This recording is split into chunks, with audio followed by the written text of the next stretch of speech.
il se passa un événement culturel qui laissa des traces dans le patrimoine culturel togolais. Au niveau des églises évangéliques protestantes, l'église de Keita, en Gold Coast, l'actuel Ghana, dans le cadre des bons rapports qui existaient entre elle et l'église évangélique protestante de la plage dite Augam de Lomé, vint donner pour la première fois au Togo une représentation de cantata. Cette troupe de théâtre était composée des membres du chœur de cette église dirigée par le pasteur Bata, le dramaturge et metteur en scène.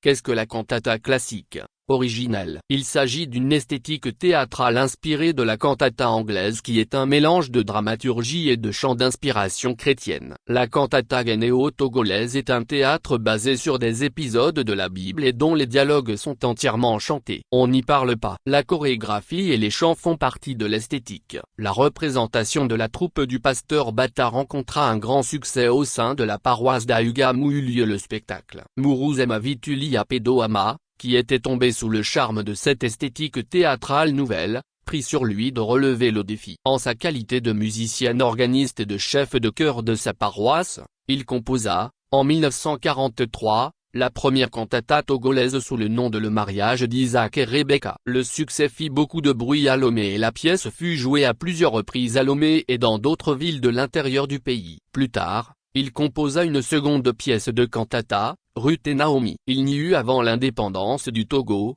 que 3 pièces de cantata classiques, c'est-à-dire au dialogue entièrement chanté. La troisième Fia Salomon fut composée par Aboki Essien de la même paroisse, en 1958. De nos jours, il existe une cantata que Muruza Pedoama qualifiait de bâtarde, de corrompu parce qu'on y parle au lieu de chanter en dehors des chœurs. Cette version de la cantata, je l'appelle la cantata populaire. La difficulté du genre, c'est que le dramaturge doit être en même temps musicien, ce qui n'est pas évident. Il doit, pour ce faire, écrire une partition musicale pour les solos et le chœur. Au bout de 80 années d'existence, la cantata n'a pas pu se renouveler faute d'une véritable succession au niveau d'une nouvelle génération de créateurs. La cantata populaire a beaucoup copié le concert party, le théâtre populaire togolais. Mais son avenir trouvera une autre voie esthétique en quittant les paroisses chrétiennes pour s'ouvrir au grand public et surtout aux dramaturges et metteurs en scène laïcs de plus en plus nombreux et talentueux au Togo.